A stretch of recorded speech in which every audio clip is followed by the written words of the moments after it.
So welcome. Let me introduce myself. My name is Nicole Tucholowski. I am the manager of job search assistance at the People's Resource Center. And we have Jan with us as one of our volunteers. Jan, do you want to introduce yourself? I'm Dan Bartel, and I've been at the PRC a number of years doing some one-to-one job coaching and then kind of moved into the classes. So I'm delighted to be here, and hopefully we can help you with your job search. Please feel free to ask us questions at the end, and we'll do our best. So welcome to all of you. So welcome. Since 1975, People's Resource Center has provided services to any resident of DuPage County at no charge. If you're interested more about People's Resource Center, you can visit us at peoplesrc.org. Just some guidelines for a virtual workshop. Please make sure to keep yourself on mute. Feel free to turn your video on or turn your video off, depending on how comfortable you are. If you have any immediate questions in our presentation, you can enter them in the chat. And just to go over kind of People's Resource Center, if you're unaware, we offer a variety of resources from food pantry. We have adult learning and literacy, where people can study their GED, do ESL classes. We have an art studio for both individuals and families. We have a clothes closet, so if people need clothes for an interview, we have clothes available. We do computer training and access, so that's everything from how to turn your computer on to getting certified Microsoft Office or Word. We are a certified Microsoft provider. We also offer computers to people that need them for school or work. We have a really robust social services department that can offer everything from rental and utility assistance to if you need a physical for employment but you don't have insurance, we can offer you a referral for that. We do dental referrals, eyeglasses, and things like that. And obviously we do job search assistance. PRC's main focus is on one-to-one job coaching. We do also resume writing. We have an online job board, and we do workshops like this throughout the county at various library partners. And again, everything that we offer at People's Resource Center is free. So interview anxiety, we're going to focus on practical techniques to kind of have a stress-free experience. So what exactly is interview anxiety? So interview anxiety is a type of performance anxiety that arises from pressure to impress, to being concerned about securing your desired position. This type of anxiety is extremely common. I've read lots of articles that say, everybody from entry-level workers to CEOs struggle with this type of anxiety when you're sitting in front of a group of people that are making decisions. Please remember, and just a note for this workshop, everybody experiences anxiety at some point in their life. This workshop is only designed to talk about performance anxiety around interviewing. And we're going to give you some tools and strategies to manage it. But if you struggle with anxiety that is more severe, we would recommend that you seek professional or additional support for that. So we're only talking about performance anxiety around interviewing.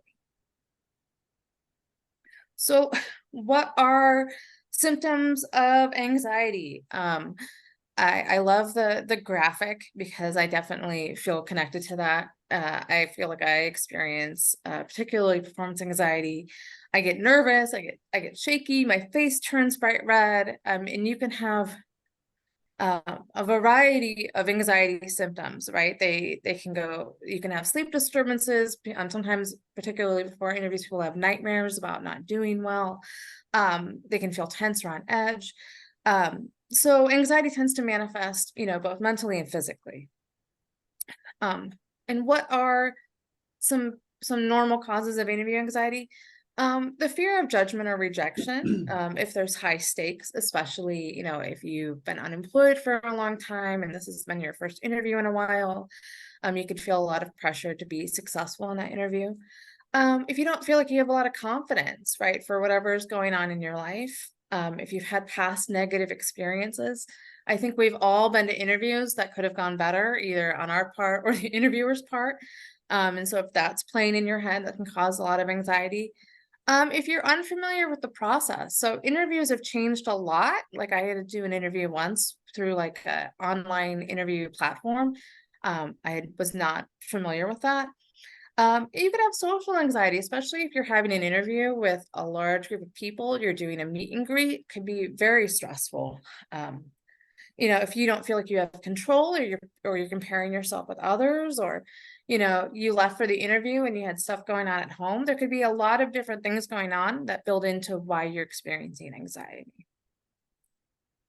But the most important part of tackling anxiety um, is, why are you experiencing anxiety, right? So why I might experience performance anxiety could be different than why you experience performance anxiety.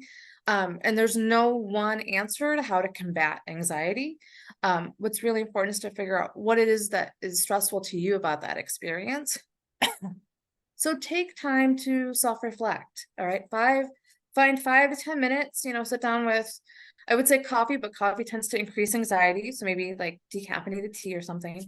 And just kind of sit down and write down what part of the interview process is stressful to you. Do you feel like you're not prepared? Do you feel like, I have a huge gap in my resume, I don't know how I'm going to talk about that? Are you worried about getting there, or who you're going to interact with, or or other things that are going on in your life? Whatever is causing you anxiety for that situation, that's what needs to be tackled, right? And so when you know what that anxiety is, then you can better prepare, or you can find additional supports in terms of managing that.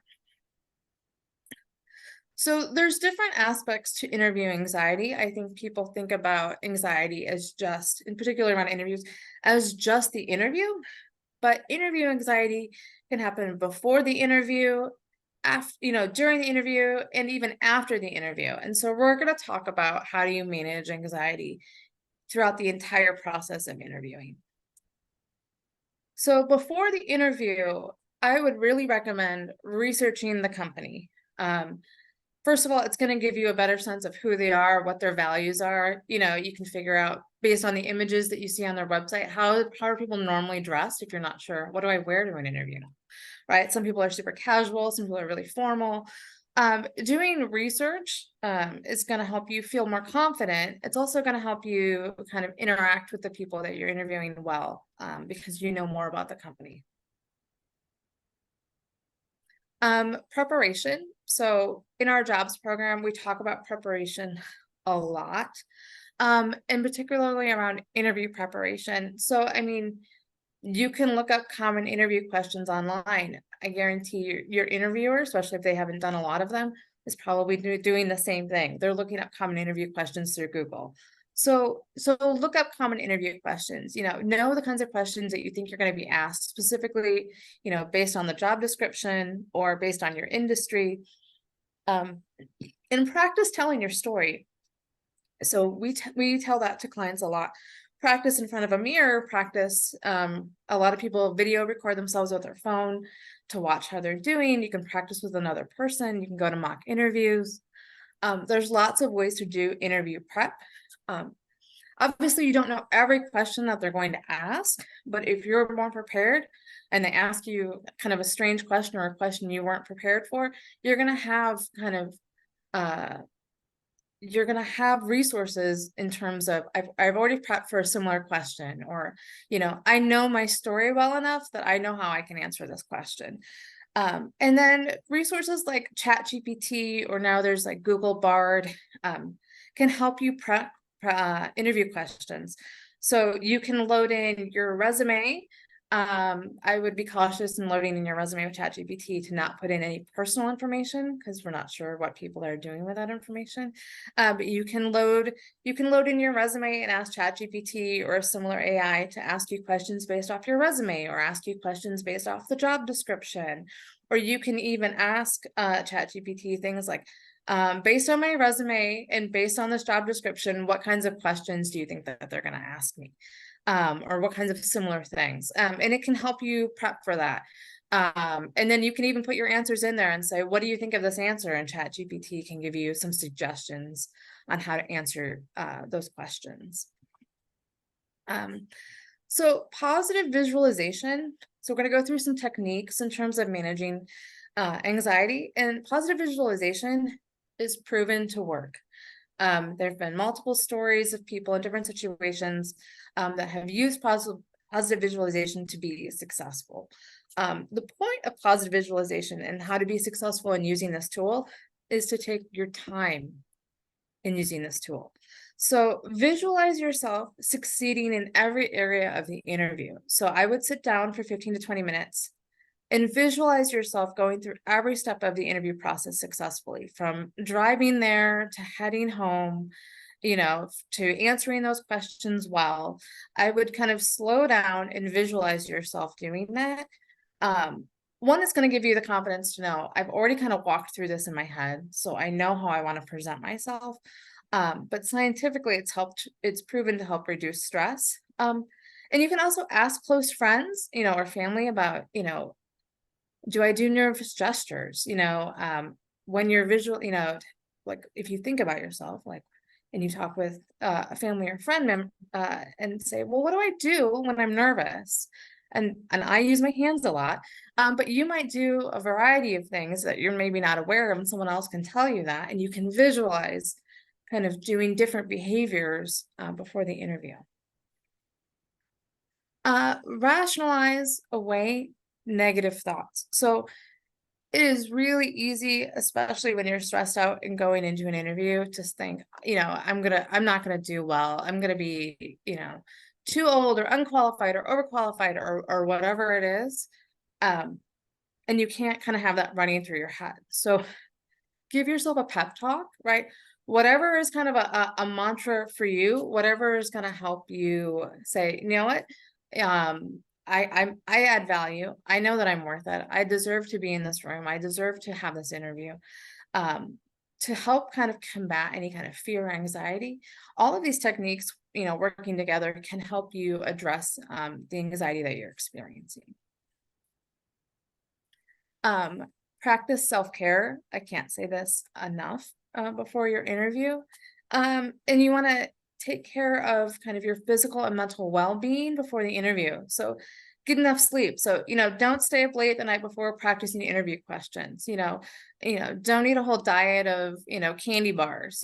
Make sure that you're maintaining normal routines and normal care for yourself, so that you're less stressed out walking into that interview, and engage in activities that help you relax and feel good. So, if you draw, or, if you have a hobby, or is there something that you really enjoy doing, do that the night before your interview to help you relax and stay in a positive mindset.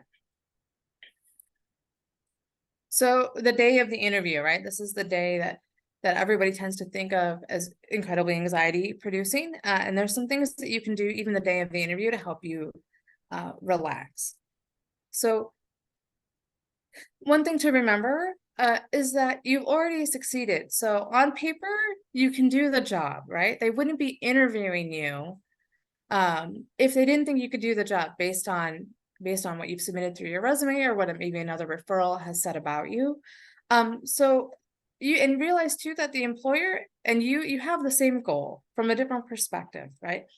The employer is trying to figure out what value do you add to the company, and you're trying to figure out what value is this company going to add to me, right? Is it through, the pay that I'm getting, benefits, flexibility, whatever that is? You have the same goal from a different perspective. So really, you're on the same page trying to figure out, do these things match together, right? And this is my favorite part of this presentation. Is breathing is one of the number one scientifically proven things to help you relax, help you alleviate anxiety and stress.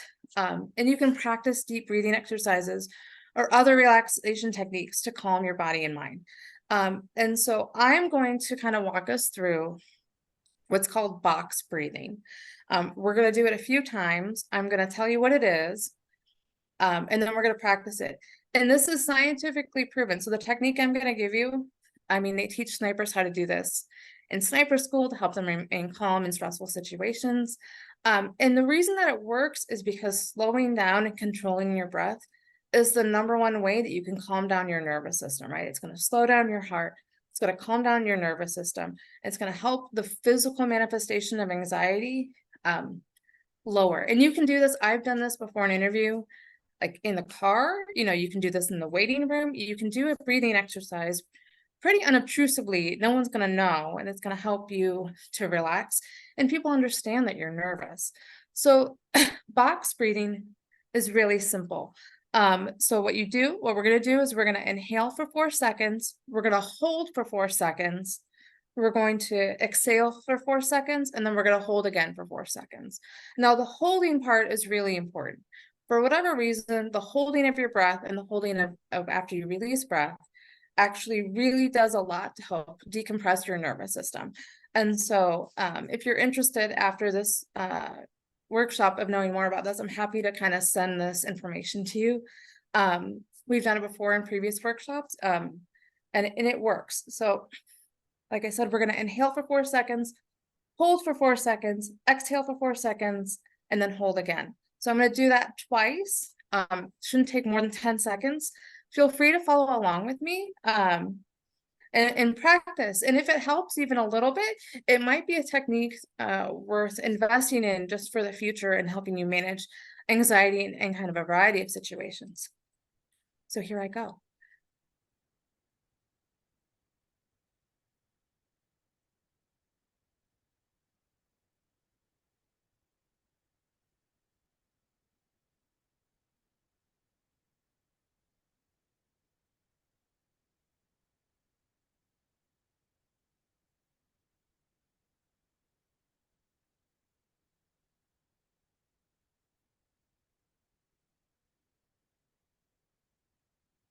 I feel better.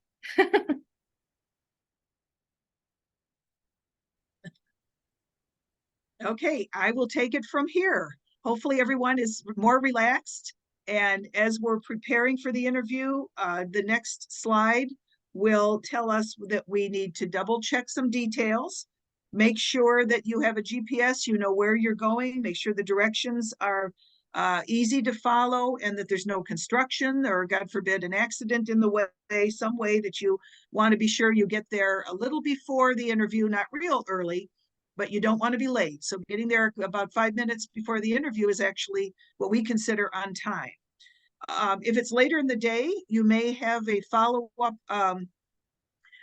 time to look for or get something in the car as a backup, whether it's a extra top, if you spill coffee. That actually happened to me, not necessarily going for an interview, but on the way to work. The person out the window wanted money for something. I was holding my coffee. My coffee went everywhere and had to go right back home. And yes, was late for work that day. So it's not a bad idea for an interview to have a backup jacket or blouse or something in the car. Also, prepare the questions that you want to ask, because you have that last moment as you're doing your deep breathing, your 4-second box breathing, that you are able to identify questions based on the work that you've done, the interview questions you've looked up, some of the questions you want to ask, just get those foremost in your mind. The next slide talks about arriving early, and we said 5 minutes early is really ideal.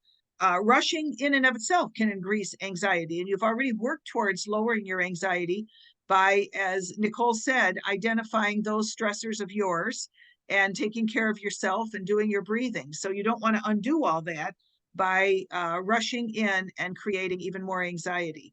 So you're able to settle in, gather your thoughts, compose yourself before the interview. The next slide is simply be kind. Now, everybody should, of course, not only know this, but be practicing this, but not everybody is. And so you really have to make an effort. Smile, say hello to the front desk staff.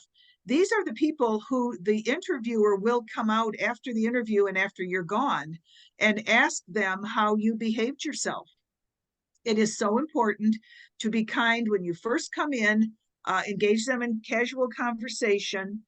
There's also the thing called the lunch test, where people will take someone out to lunch and they will identify whether or not the person who's interviewing is kind to the wait staff, for instance, in a restaurant setting.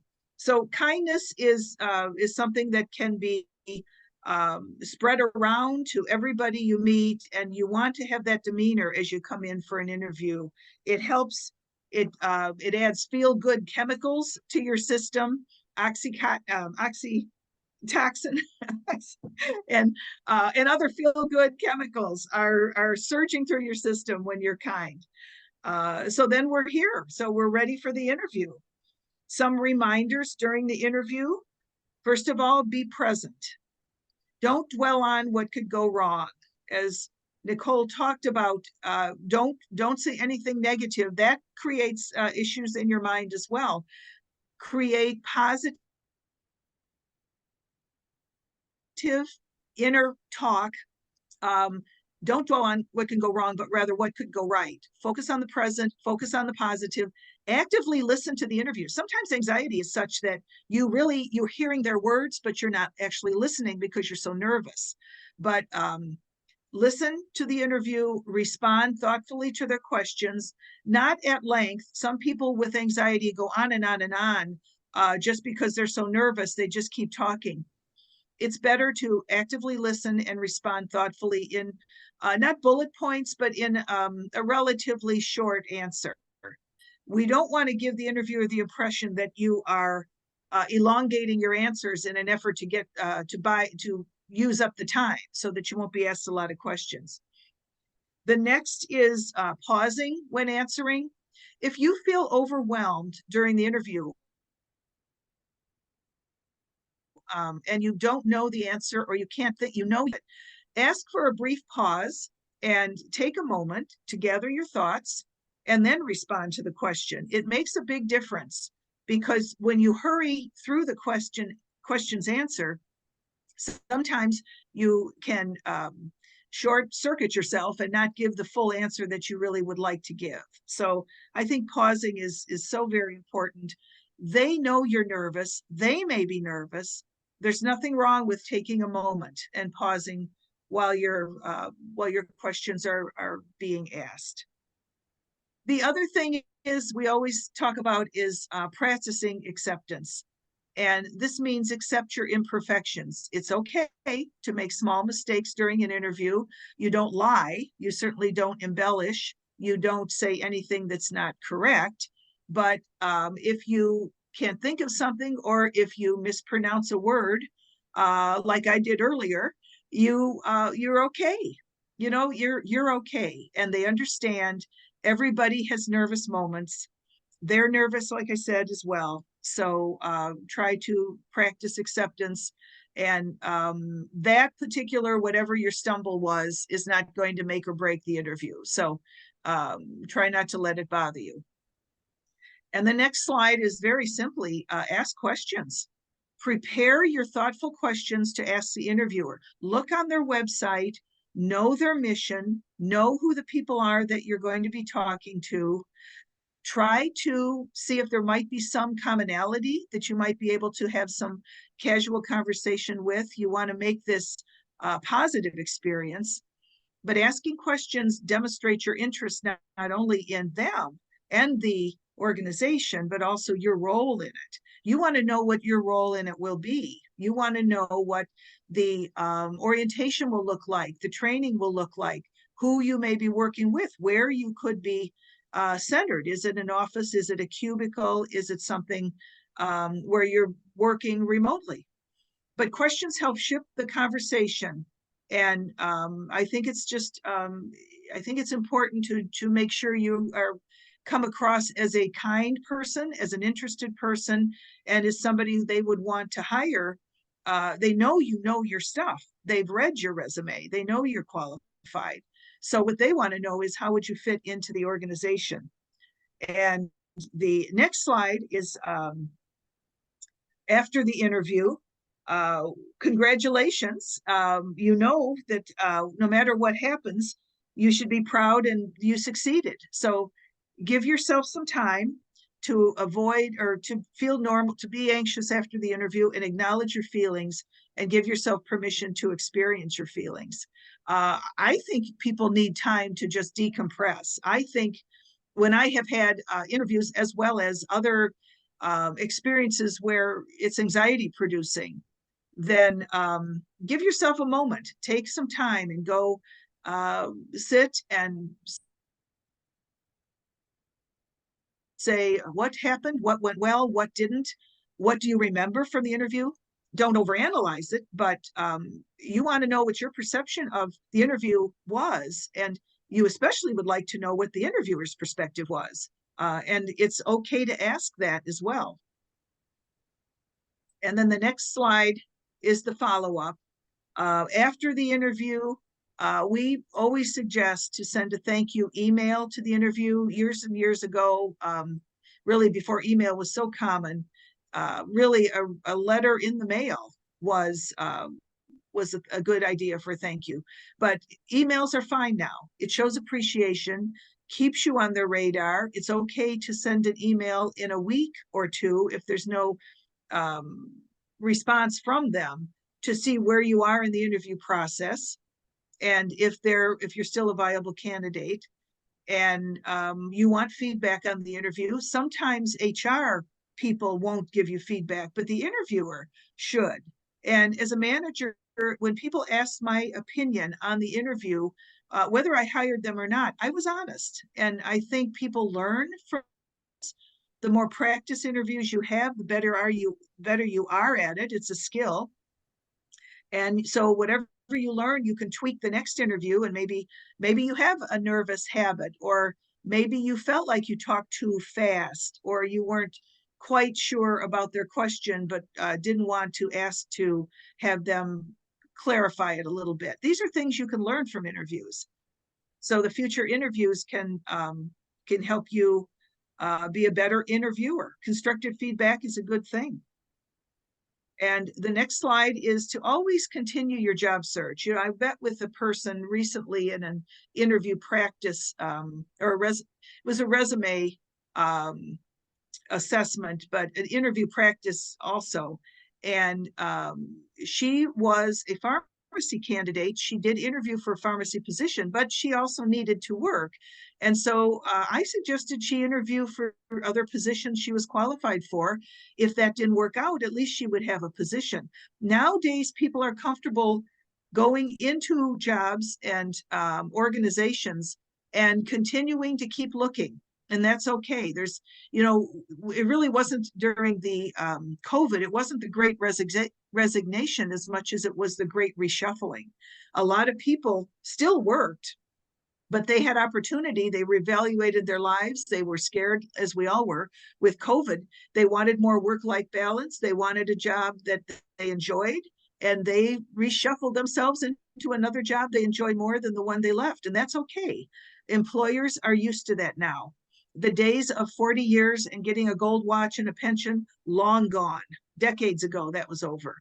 So the Gen X, the millennials, then the people in positions now, you need to keep looking, keep applying, do an interview once a year to practice, to see how well you interview, to see what's out there. Who knows? They might offer you a position. Interview more often, move jobs more often. That's one way to make more money.